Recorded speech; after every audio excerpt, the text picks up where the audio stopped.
Good morning, everyone. Bonjour tout le monde. Yesterday, I shared with you that my wife Sophie was being tested for COVID-19, and that test did come back positive. Sophie's symptoms remain mild, but we are following medical advice and taking every precaution. She will remain in isolation for the time being. We are thinking about all the families across the country who've received the same diagnosis. But we're in good hands. We have full confidence in Canada's health officials and professionals. This means that, upon my doctor's recommendation, I will remain in self-isolation for 14 days. I want to be clear, I have no symptoms, and I'm feeling good. And technology allows me to work from home. Of course, it's an inconvenience and somewhat frustrating. We are all social beings, after all.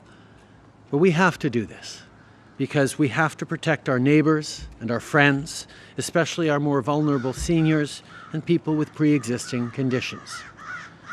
We are following medical advice, as should all Canadians. And on that note, I want to thank all of Canada's health professionals and the Public Health Agency who are doing an incredible job supporting and looking after all of us. Hier, je vous ai informé que mon épouse Sophie avait subi un test pour la COVID-19 et le test s'est avéré positif. Les symptômes de Sophie demeurent faibles, mais on suit les recommandations du médecin et on prend toutes les précautions nécessaires. Elle demeurera donc en quarantaine pour une durée indéterminée. Nous pensons à toutes les familles d'un bout à l'autre du pays qui ont reçu le même diagnostic, mais nous sommes entre bonnes mains. Nous avons pleinement confiance dans les professionnels de la santé et les autorités de la santé publique du Canada. Ça veut dire que, suite à la recommandation de mon médecin, je suis en isolement pour 14 jours. Je veux être clair, je n'ai aucun symptôme, je me sens très bien, je travaille de la maison par précaution. De nos jours, la technologie nous permet de travailler à distance. C'est sûr que ce n'est pas idéal et c'est un peu frustrant. Nous sommes d'après tout tous des êtres sociaux. Mais c'est ce qu'on doit faire pour protéger nos voisins, nos amis, surtout les personnes âgées, les plus vulnérables et ceux qui souffrent de conditions de santé.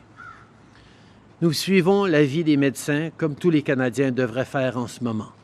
Je veux en profiter pour remercier tous les professionnels de la santé et l'Agence de santé publique qui font un travail exemplaire pour nous appuyer.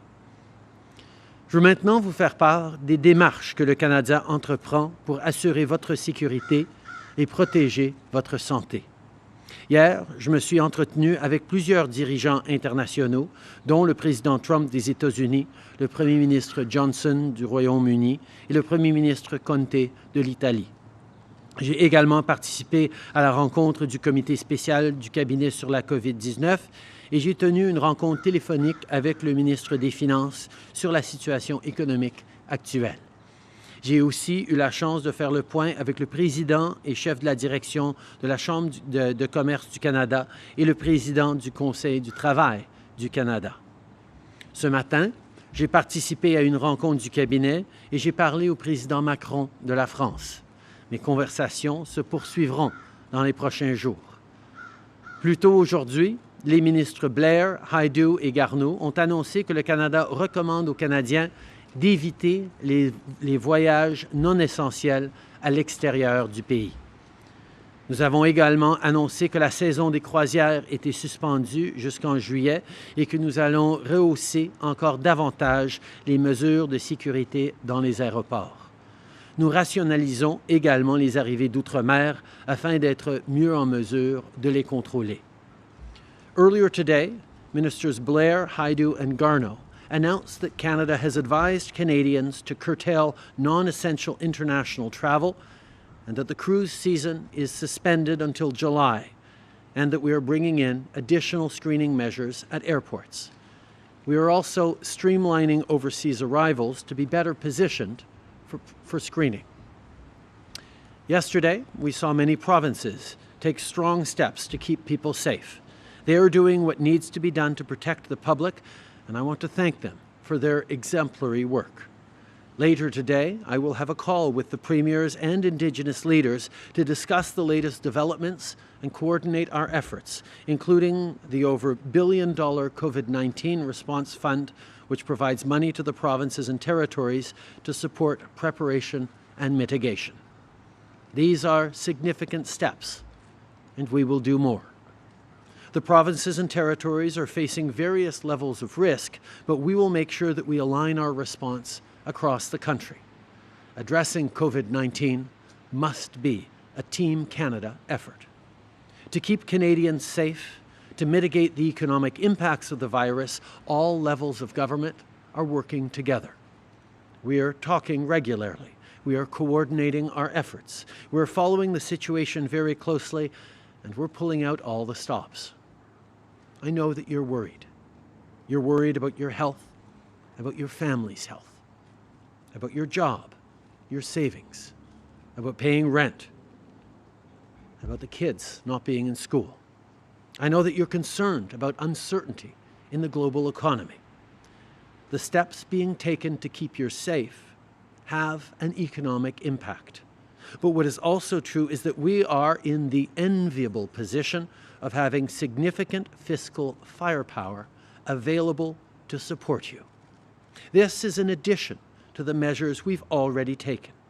The Finance Minister is also in constant communication with his international counterparts to find ways to work together to mitigate the impacts of the virus on the global economy. He will have further announcements shortly this afternoon. The agreement we reached with other parties to suspend the House today also still gives us the flexibility to do the things we need to do in order to support Canadians. No one should have to worry about paying rent, buying groceries, or additional childcare because of COVID-19. We will help Canadians financially. The Government of Canada will be introducing a significant fiscal stimulus package in the days ahead. Le gouvernement du Canada annoncera des mesures de relance fiscale importantes au cours des prochains jours. Je sais que vous êtes nombreux à être inquiets. Inquiets pour votre santé et la santé de votre famille. On fait tout ce qu'on doit faire pour protéger notre économie et nous nous trouvons dans une position fiscale avantageuse. Tous les ordres de gouvernement travaillent ensemble pour freiner la propagation du virus. Les entreprises et les citoyens, comme vous, prennent des précautions. Nous avons ici au Canada des services et des professionnels de la santé incroyables qui font présentement un travail incroyable. Every order of government is working to stop the spread of the virus. Businesses and citizens are taking precautions. We have outstanding public health authorities who are doing an outstanding job. We will get through this together. Merci tout le monde. Bonjour, M. Trudeau. Louis Blouin de Radio-Canada. Vous avez évoqué des mesures pour limiter le nombre de voyageurs étrangers qui arrivent au Canada. Est-ce que vous pouvez être plus précis, s'il vous plaît? À quoi vous pensez? Est-ce que c'est limiter le nombre de vols? Est-ce que c'est cibler des pays en particulier? Il y a beaucoup de gens qui s'inquiètent peut-être que ça arrive comme ça d'un autre pays. Qu'est-ce que vous voulez faire précisément? On est en train de travailler sur les mesures précises, mais je peux vous dire qu'on va réduire le nombre d'aéroports qui acceptent des travailleurs outre-mer pour mieux procéder à l'évaluation et au processus qui vont s'assurer de la sécurité des Canadiens. On regarde aussi par rapport aux origines des vols et aux déplacements pour voir s'il y a d'autres étapes à prendre. Et on va continuer de travailler à tous les jours pour s'assurer que les Canadiens soient en sécurité. We are looking to reduce the number of airports that will accept travelers from overseas in order to be able to give the proper resources on all arrivals to ensure that we're doing everything we can to keep Canadians and Canada safe. We're also obviously looking at countries of origin and further measures that we can take. We will make those decisions based on the best science, the best recommendations of our health officials. est-ce que ça fait partie de vos options de fermer complètement les frontières à certains pays? Et si oui, quels sont vos critères pour en arriver là? Et là aussi, je vous demanderai d'être précis. Est-ce que c'est un nombre de cas au Canada, un niveau de contamination communautaire, etc.? Nos critères d'évaluation pour les prochaines décisions sont entièrement basés sur les recommandations des experts et les autorités en santé publique. Nous faisons confiance aux experts ici au Canada et à travers le monde et nous allons suivre leurs recommandations.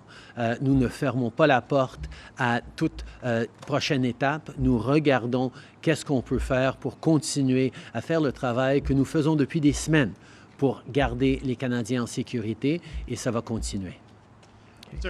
We will continue to make decisions based on recommendations of medical experts, public health authorities, and top scientists. We understand that we have taken significant measures over the past weeks and month to ensure that Canadians are kept safe and to slow the spread of the virus. We will continue to make determinations about how best to do that based on recommendations of experts. We're not closing the door to any further steps, but we will make those decisions based on what science tells us. Ryan Tumulty, National Post, sir. The financial markets have had two of their worst days on record this week. I'm just wondering, you talk about the government's fiscal power. Why haven't we used it yet, and what are you planning to do? 2 days ago, we announced a $1 billion plan to help invest in health and support Canadians across the country. We've also put forward measures that will strengthen EI and help Canadians. We recognize there is much more to do. We do not want any Canadian to have to worry about whether or not they're going to be able to pay their rent, whether or not they're going to be able to buy groceries or care for their kids, or elderly family members. We need to make sure that Canadians have the options and the ability to follow the best public health advice and keep themselves safe. That is what we are focused on, and we will be rolling out those measures in the coming days. The Finance Minister will make further announcements later today on concrete measures to support our economy. But further to that, in my conversations with my fellow G7 leaders, we have agreed that it will be important for us to coordinate at a G7 level to impact the global economy. And we will be continuing to follow up on those conversations in the coming days as well. Direct financial payments to Canadians or to affected industries? We are looking at ways to help Canadians directly, yes, particularly vulnerable Canadians who are going to be particularly squeezed if they aren't able to go to work.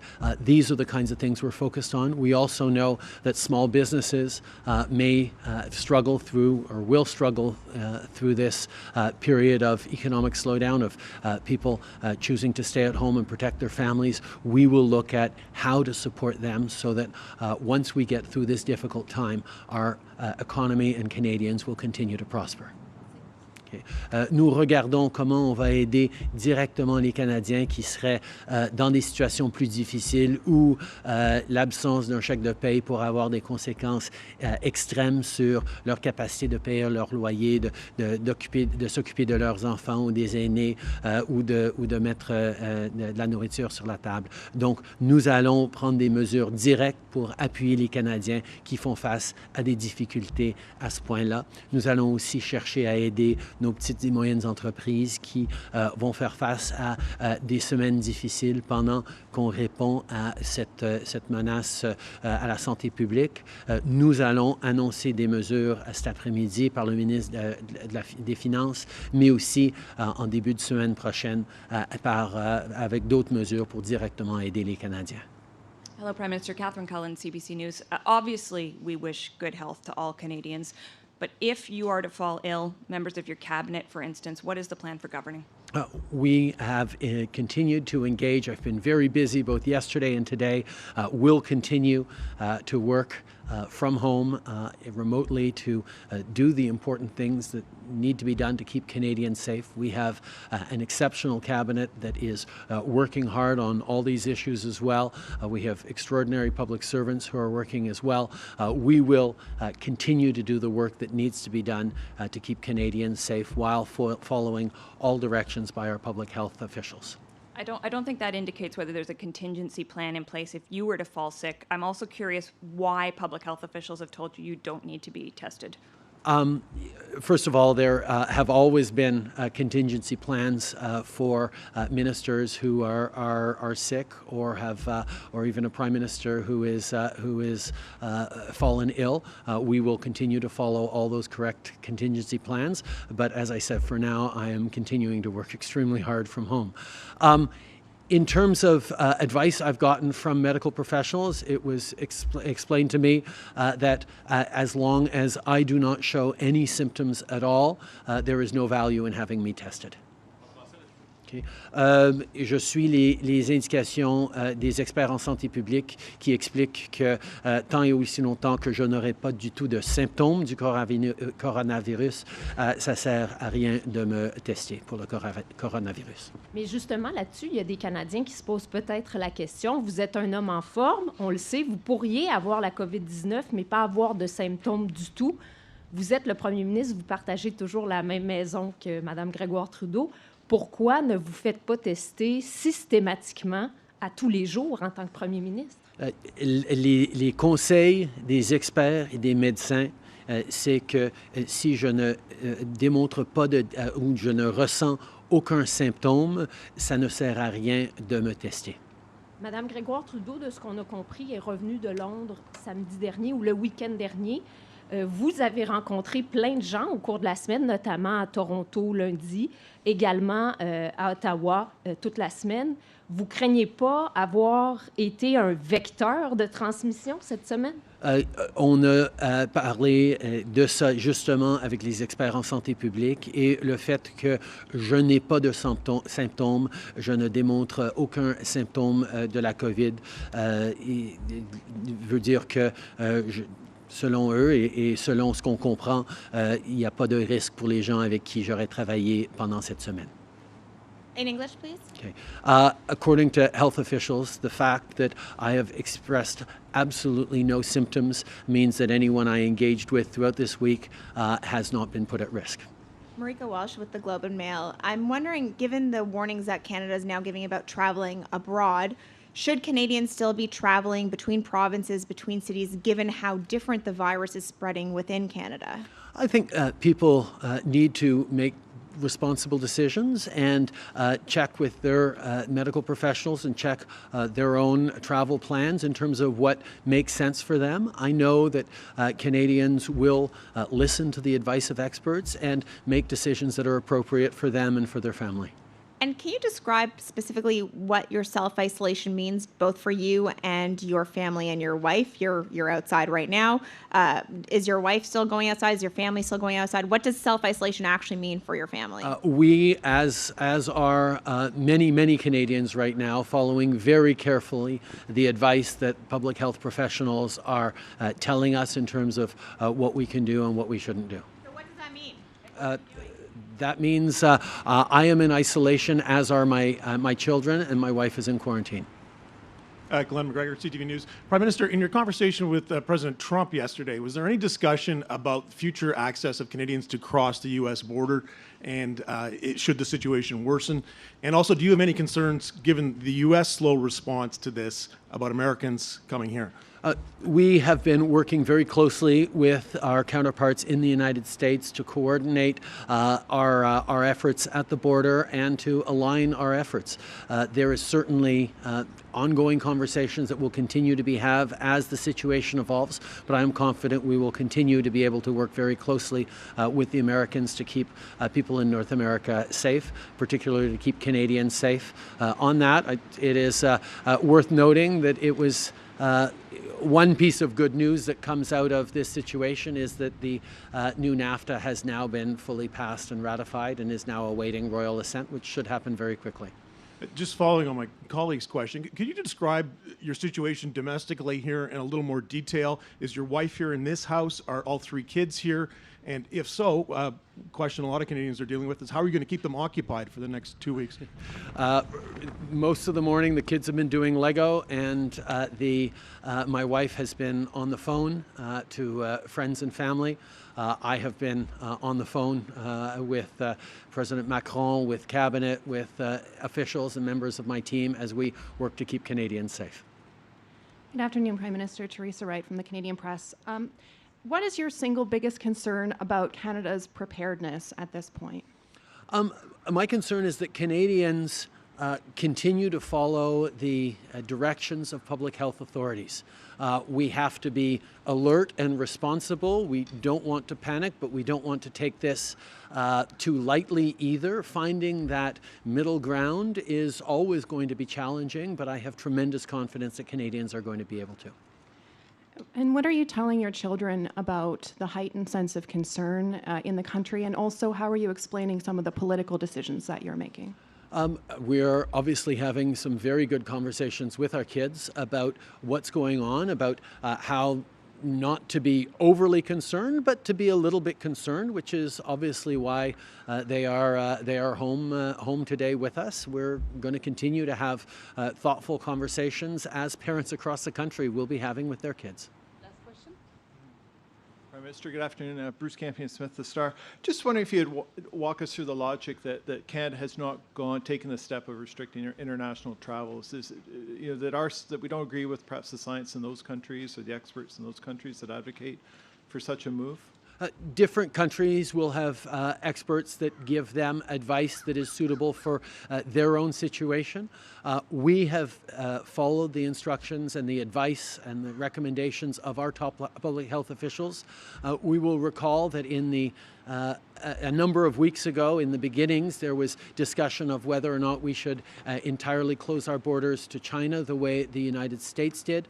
We did not, and we were able to manage it in a way that allowed for control and a non-spread of the virus that gives us confidence that our public health officials are giving us the right recommendations for Canada.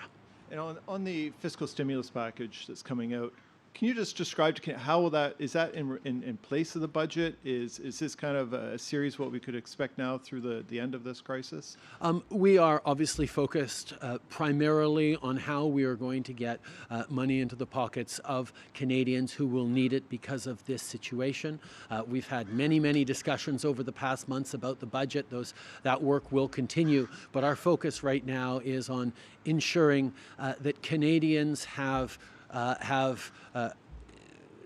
the resources and the money to not have to stress about rent and about groceries and about childcare and elder care at a time where they're also very worried about their health and their family's health. We will be supporting the economy and Canadians through this time. Notre priorité maintenant demeure la santé et le bien-être des Canadiens. Nous voulons qu'aucun Canadien ne soit préoccupé par la capacité de payer le loyer ou de pouvoir nourrir leurs enfants ou s'occuper des aînés. Nous allons faire tout ce qui est nécessaire pour les aider pendant ces moments difficiles. Évidemment, les réflexions qu'on a depuis des semaines et des mois sur le budget continuent, mais notre emphase va être sur comment aider les Canadiens dans ce moment difficile. Merci tout le monde. Merci tout le monde.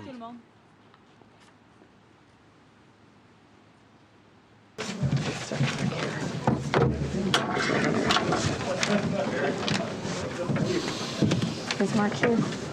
Everybody here? Yes.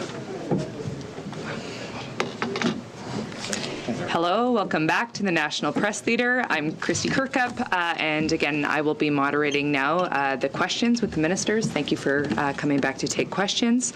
I'll turn it over to Mia Rabson from the Canadian Press for the first question, followed by Lena Dibb with La Presse Canadienne.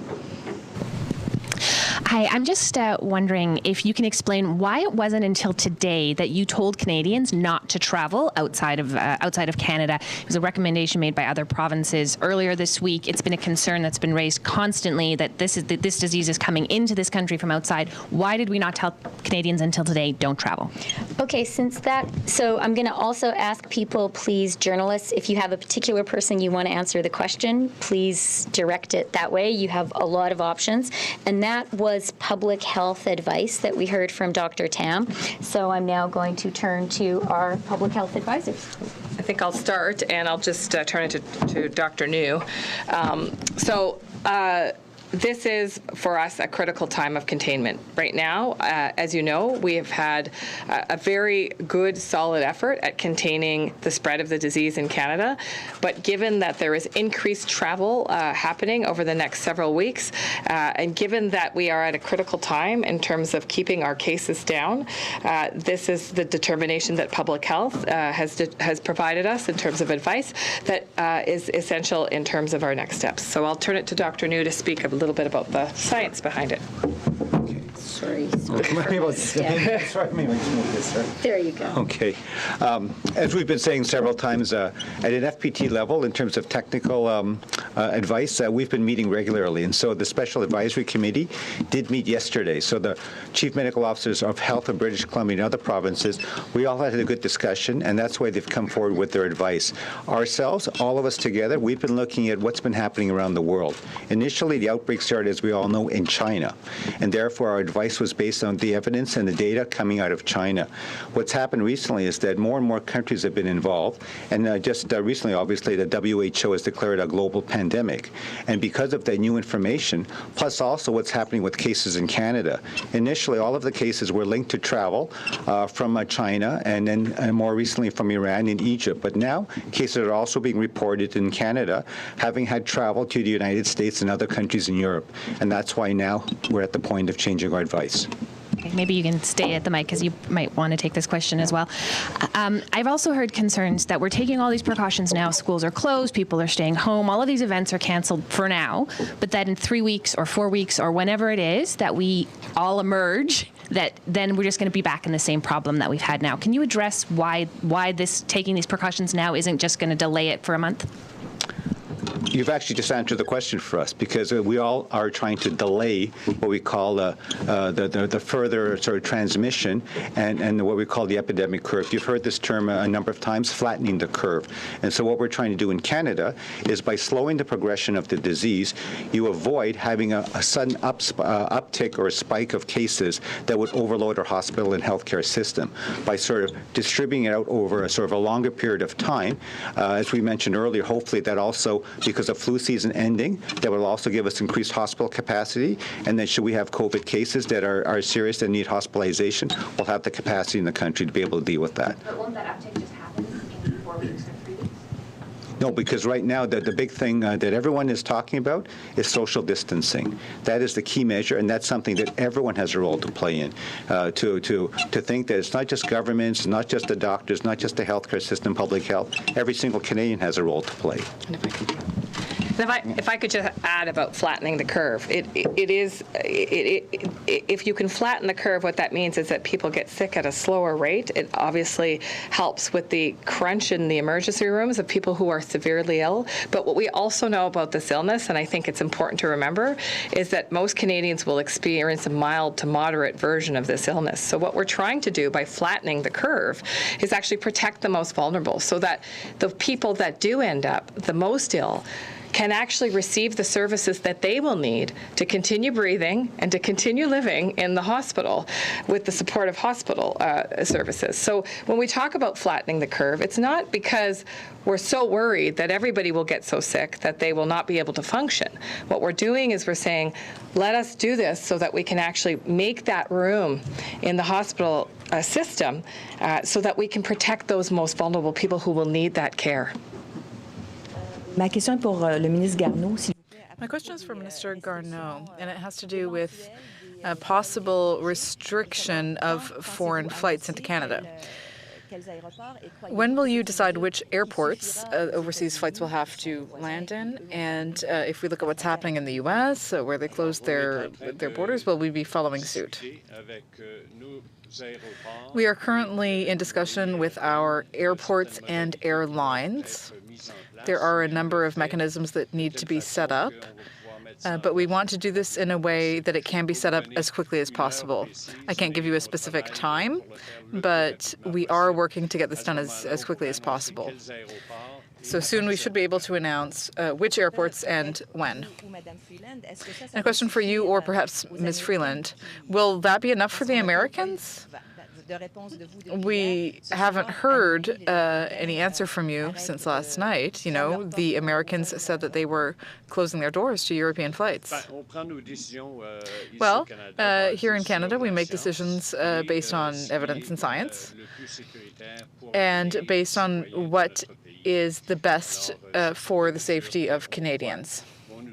These are measures that we believe will help because it will concentrate any travelers coming from overseas in a certain small number of airports where there will be sufficient resources to process those passengers.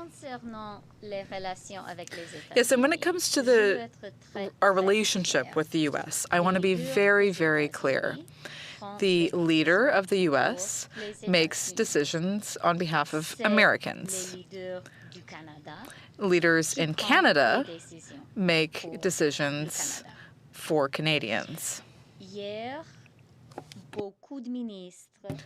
Yesterday, many ministers here, as well as the Prime Minister, had very productive and constructive discussions with our American counterparts. The Prime Minister spoke to President Trump. I spoke to Secretary of State Mike Pompeo. Minister Blair spoke with his counterpart, Secretary Wolf. Vince Rigby spoke with the American National Security Council at the White House. And throughout all of these conversations, we underlined repeatedly that we have a very good and very important relationship with the U.S. I want to underline that our American counterparts were open to these discussions, and we did manage to have conversations with all of the most important decision makers. So we have a very open discussion that is ongoing with our important neighbors. And we all,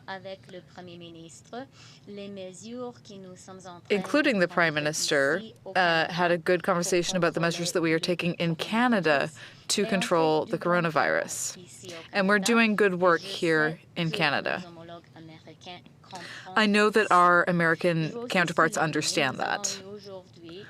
I also want to say that today we received some other important news, which is the ratification of the new NAFTA.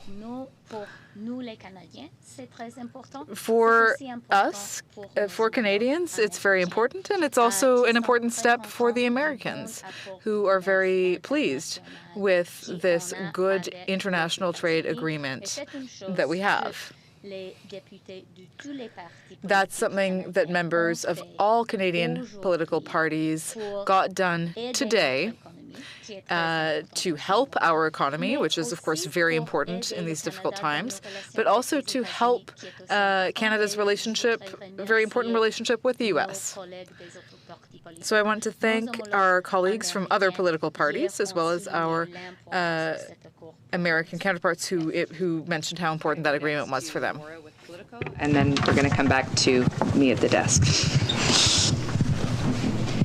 Thank you. I think this is for Minister Freeland, likely. Those conversations that you had, I'm just wondering what discussions were had about possible border measures at the Canada-U.S. border. Is there any possibility of the border being shut down or of certain border crossings being shut down if certain airports are being restricted? When it comes to the Canada-U.S. border, what was reaffirmed in all of the discussions all of us had with our American counterparts on both sides of the conversation was how important that border is for both of our countries, for human reasons, for economic reasons. 400,000 people cross that border every day. It's an essential part of the life of all of very many Canadians and very many Americans, and we affirmed that. Now, we have received today public health advice around all international travel, all travel outside of Canada by Canadians, and I think that all of us in Canada need to listen very carefully to that public health advice. You guys heard it just a few minutes ago. The advice is, that we should, all of us, avoid non-essential travel outside of Canada. And well, thank you, and I think it's an excellent question. I think what we have to remember is that viruses don't know borders. A border is not going to contain the virus. The borders are important measures, though, for making sure that people have information about what to do when they're in a particular country, should they find themselves ill. In our case, the information we've been providing since we first became aware of the illness was information about what local public health numbers are available in various jurisdictions, so that no matter who is traveling, regardless of whether it's domestic travel or international travel, they have appropriate information to reach out to public health officials. It's really important to remember this, because I think Canadians think that we can stop this at the border, but what we see is a global pandemic, meaning that border measures actually are highly ineffective and in some cases can create harm. And we see that in some of the countries that have the worst expression, who had the tightest borders. If I point to our dear friends in Italy, in fact, they had, as you recall, some very early restrictions on international travel, in fact, shutting down borders. And what they found was an escalation of cases because, of course, borders don't stop travelers. And travelers find other ways into countries, and travelers become less honest about where they've come from, where they're traveling to, what their particular symptoms may be. And so Canada's approach from the very beginning has been to use science and evidence to make these decisions to keep Canadians safe. The reason why we took the measures early on was because the science says that when you provide the screening and the information at the border, especially as you understand how the pandemic is traveling across the globe, you can actually have those conversations with travelers. You can actually follow those travelers depending on the severity of the illness in their particular country, which we have been doing with public health at local public health levels. You can track and actually even consider, and we have, adding mandatory isolation. And that allows you to contain the spread within your country. Now that we see cases in Canada, borders become less important. And the relationship with the United States is going to be critically important so that we can continue that work together. Because we have people with coronavirus in the United States, and we have people with coronavirus in Canada, and undoubtedly we have people with coronavirus in Mexico. And so those conversations as a continent are going to be what continues to keep us safe. Thank you. Okay, and as a follow-up, I think this is for Prime Minister Blair, Minister Garneau. I wonder if we could get a little more detail about the screening that will happen at airports for arrivals. What will that screening entail? Will it be for all international travelers, and would that also apply to land border crossings with the U.S.? Yes, as I've indicated, we have quite recently implemented enhanced screening measures at all land, rail, and marine points of entry, which of course are primarily coming from the United States, not exclusively, but primarily. We focus our resources particularly at people who are traveling from high-risk regions, those which have been identified by our public health officials as tier level 3 or tier 3 regions where there's a higher risk of infection in those regions. And for all international travelers, they are subject to screening. If, for example, they have been to one of those high-risk areas, they receive certain information, and if they are in need of further interaction with our public health officials, the referral takes place right at the airport. We also provide those international travelers with additional information should they become symptomatic or feel ill, and they get public health advice at point of entry. I think that's very, very important. And for those individuals as well who may be symptomatic, there's an immediate referral to public health authorities so that they may begin the important process of self-isolation or quarantine as required. And so those steps are being taken. And there is a very close coordination taking place today at all of our points of entry, particularly the international ones from the affected regions, between our border service agents and public health. And they're in constant communication. A very important part of our responsibility there is screening for those who are at risk, but it's also informational, as the health minister said, providing people with information so that they can take the right steps to keep themselves and their families and their neighbors safe when they return to this country. And at the same time, as we've heard from the public health officials today, Dr. Tam, we are advising people to avoid all unnecessary travel, and particularly to international destinations. And I think it is important to advise not only Canadians as they travel abroad, but for others who would choose to come to Canada, that they avoid unnecessary travel, non-essential travel to this country. And if they do have to come here, they will be subject to significantly enhanced screening. We're consulting with stakeholders and with our authorities across the country, looking at ways in which we can manage this in the most efficient way possible. We know the important work that public health officials are conducting for Canadians right across the country, and we also know that our border security officers, I believe, are doing an outstanding job in providing those services and protecting the best interest of Canadians. And we want to make sure that we utilize those resources most efficiently and most effectively for the safety of Canadians. I'm going to actually ask a question. That was one of the conditions that I put on the table to moderate the press conference today. Dr. New, my question is actually for you. I'm just wondering if you can speak in a little bit, or actually in much detail, about what social distancing looks like, because even among friends and family, I think the whole notion is creating a lot of anxiety for people about, you guys are all kind of huddled on the stage here. Are you? So can you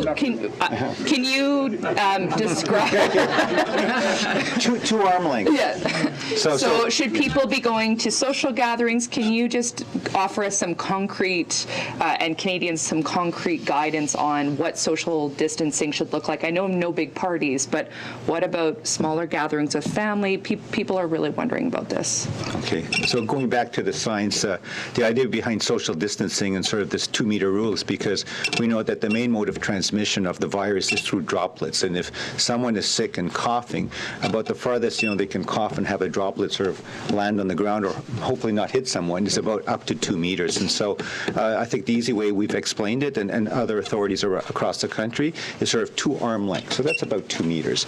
And so if people can sort of, still get together, but maintain that sort of general distance and not be sort of within hugging distance, then I think that's what social distancing is all about.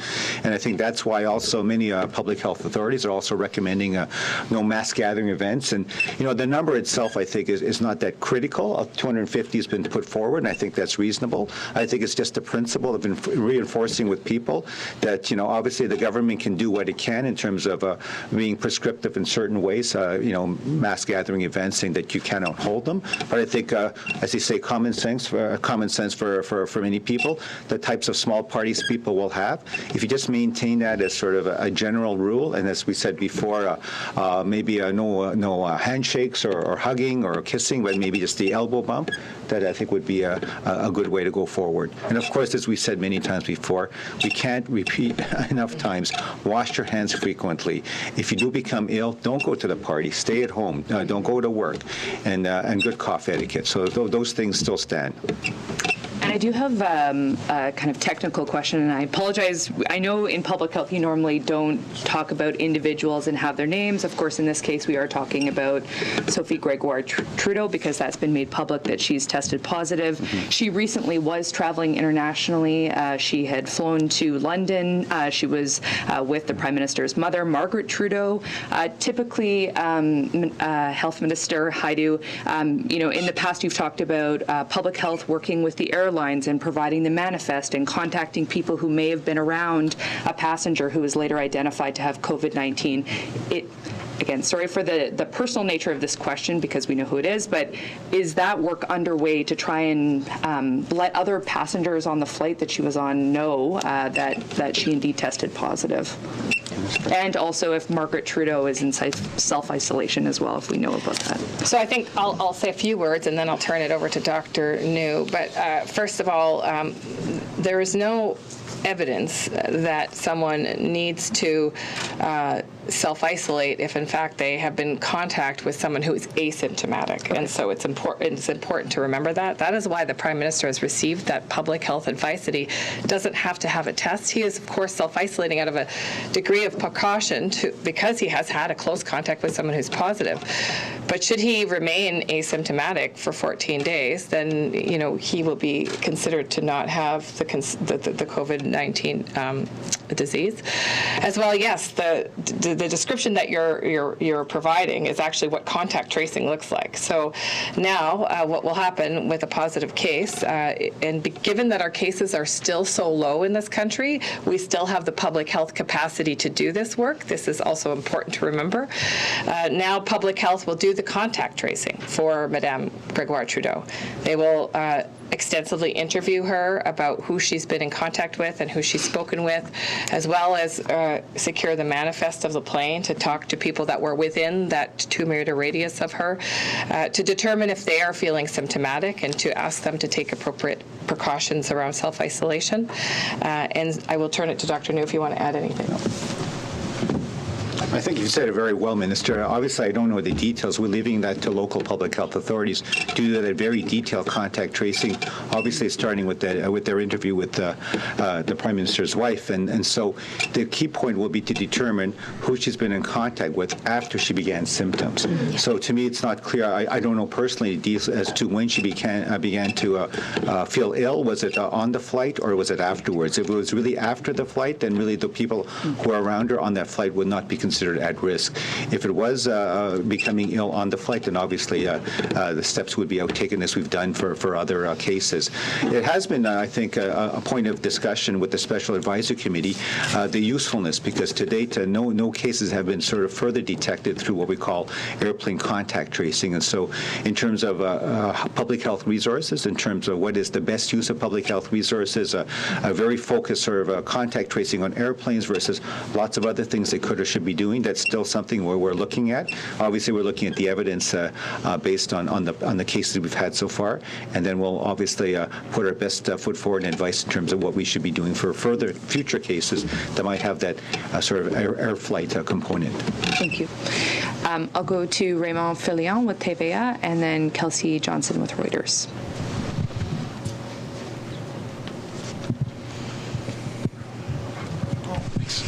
Oui, question peut-être pour M. Garneau. Le Premier ministre du Québec, Question for M. Minister Legault, Garneau. aujourd'hui, Premier demande au Legault fédéral in de Quebec limiter l'entrée des is visiteurs au asking the Canada. federal government to Je peux comprendre limit que ce n'est pas dans vos plans foreign à ce entries into moment-ci. Canada, foreign visitors to Nous sommes Canada. continuellement en train Is that part of your d'évaluer plan? la situation avec, comme, We are notre constantly monitoring the priorité situation. principale, la santé, le Our bien-être priority des is the Canadiens. health and Alors, well-being of tout ce qui est Canadians. sur la table en ce So moment, everything is on the mesure que table cette at any given situation time. évolue et, on We en know that parle the situation is continuellement. evolving Et si and on décide à un discussions are moment donné ongoing. de prendre des If at a certain point we mesures decide to take additionnelles, additional bien sûr, on measures, l'annoncera, mais of c'est course we quelque will chose announce qui, them. pourrait, mais n'est pas nécessairement dans les plans. But, Mais on évalue that's something that could continuellement happen, but it's not la situation. necessarily in our plans. I'll just say we're monitoring the Pourquoi ce n'est situation. pas dans vos plans à ce moment-ci? Why is it not part of your Ben, plans c'est now? parce que, comme on le dit depuis le début, Well, as nous we've said from sommes the beginning, très bien encadrés par un service we de la are santé qui a being une very well expertise advised et qui by examine health la experts, situation au nom de and tous les we know citoyens de that notre they are pays. monitoring Et the on est situation on guidés behalf of par all ce qu'ils Canadians. nous disent, So we à are mesure qu'on avance. being guided Mais by ça veut what pas they dire tell que, us. on ne That doesn't n'examine mean pas that d'autres we're nouvelles not possibilités looking à at mesure que la other situation évolue. options. Et, on verra, And dans les jours we'll à just venir. have to Pour see le in the moment, coming days ce what que nous avons happens. annoncé sont But les politiques for the qui sont moment, nécessaires. what we've announced are just the measures that we believe to be necessary at this time. Peut-être je peux ajouter quelques mots. Je peux pas commenter Perhaps I can sur just add a ce few que Premier words. Legault a dit, I can't mais, comment on what à Premier l'échelle Legault technique, said, moi, je travaille but étroitement aussi avec nos homologues I des work very provinces et closely with territoires, our comprenant provincial and ce Dr. territorial le médecin hygiéniste en chef du Québec. counterparts, Et on including the discute, Chief Medical c'est quoi les Officer of mesures, Quebec. vraiment ciblée sur la santé publique. And we've looked at, what the best targeted measures are. As we've said before, borders don't stop viruses. You could have asymptomatic people crossing the border and then develop symptoms only after they've entered the country. So it's more important to have a well-managed public health system that is able to identify and isolate cases quickly. And so far what we've seen that our system in Canada has been able to do that. And we also need Canadians to be aware of the situation. So if they go abroad and come back, they need to be able to self-monitor. That's very important that they do that for the 14 days after they return to Canada, and then they need to contact local authorities if they do feel sick. Thank you. My question's actually for you. So, have any labs that are not directly owned by a government sought approval for their laboratory-developed tests? And also, when might Health Canada be able to approve the first test kits as medical devices? We'll have to get back to you. I'm not a laboratory expert. What I can say is that for lab testing in Canada, as we all know, the initial test was first done by our National Microbiology Laboratory in Canada. They had the sort of first validated assay. And over time, certainly the goal is to basically be able to expand and offer lab testing throughout the country. And so by experience, one by one, that the provinces, I think first British Columbia and Ontario, because of their experience, have what we now call a validated assay. So that's at the provincial level. And now Alberta has joined them, and Quebec as well. And so in terms of other laboratories, certainly they can use the certain testing methodologies, obviously approved by Health Canada, our colleagues who regulate this. But in terms of the final confirmation, it still has to be done by one of the laboratories that has what we call a validated assay. So at this point, it is the laboratories in Quebec, British Columbia, Alberta, and Ontario. On health kits? Thank you that we have to wrap this up. Sorry, I have to. Someone has to go for a call with the Premier. I'm just on the health kits part. Is Health Canada, do you know when we might be approving the first test kits as medical devices? I can't speak to that. I'm not with Health Canada. I'm with the Public Health Agency of Canada. Certainly, we can get back to you with further information in terms of test kits that you said that might be submitted for approval. And then just as my follow-up, it's not clear to me right now, does Canada consider the United States as a high-risk country for transmission of COVID-19? I can take that. We are considering all travel outside of Canada to be considered high risk for Canadians right now for two reasons. One, the spread of the illness is quite extensive around the globe. There are countries that are testing extensively and have an understanding of their spread. There are countries that don't have the capacity, as I said in the early days, to survey their population or test for the illness.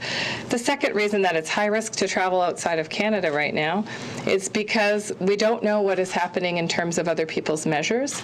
We can see that countries are taking rapid measures very quickly without informing international partners, which puts Canadians at risk of being trapped in a country for potentially 2 weeks or longer, depending on the measures that countries take.